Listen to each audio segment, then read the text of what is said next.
Colombo castle වීදියේ කාන්තාරෝහල කියවසැනින් අපට සිහිවන්නේ දරුවන් බලාපොරොත්තුවෙන් රෝහලට පැමිණෙන ගැබිණි මව්වරුන් සහ අලුත උපන් දරුවා රැගෙන සතුටින් රෝහලෙන් පිටව යන මව්වරුන් පිරිසක්. නමුත් මේ කතාව කාසල් වීදියේ කාන්තාරෝහල සිදුවන ඉතා සුවිශේෂ කර්තව්‍යයක් පිළිබඳවයි. මේ රට ප්‍රථම වරට රෝහලක් තුළ ශුක්‍රාණු ධාතු බැංකුවක් කොළඹ කාසල් වීදියේ කාන්තාරෝහලය ආරම්භ කර තිබෙනවා.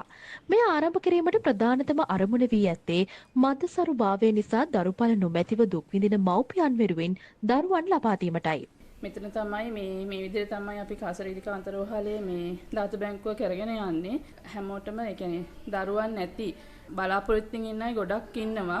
ඒ කියන්නේ ඒගොල්ලන්ට නොහැකියතාවයක් තියෙනවා සමහර අයට ගොඩක් දරුවෝ හදා ගන්න. ඒ පුළුවන් හැකියාව තියෙන කට්ටියට මේ ධාතු බැංකුවට දායක වෙන්න පුළුවන් ඔයගොල්ලන්ගේ ධාතු තැන්පත් කිරීම කරලා මේකේ කැනිස්ටර්ස් අපිට 6ක් දාන්න පුළුවන්.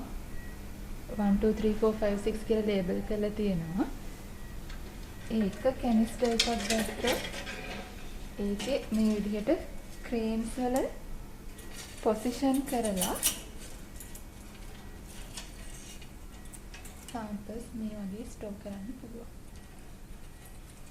මෙලෙස ස්ථාපිත කර ඇති ශුක්‍රාණු බැංකුව මගින් සැමියාගේ මතසරුභාවය හේතුවෙන් දරුපල අහිමි කාන්තාවන්ට දරුවන් ලබා ගැනීමට අවශ්‍ය ධාතු ලබා ගැනීමේ හැකියාව පවතිනවා. ඒ අනුව ශුක්‍ර ධාතු ලබා දීම සඳහා මෙහි පැමිණෙන පියවරුන් පරීක්ෂණ කිහිපයක් සඳහා පෙනී සිටිය යුතුයි. මතසරුභාවය නිසා දරුපල නොමැතිව දුක් විඳින මව්පියන් වෙනුවෙන් උපකාර කිරීමට ඔබත් කැමති නම් කාසල් වීදියේ කාන්තාරෝහලේ ශුක්‍රාණු ධාතු බැංකුව සමග සම්බන්ධ වීමට දැන් අවස්ථාව තිබෙනවා.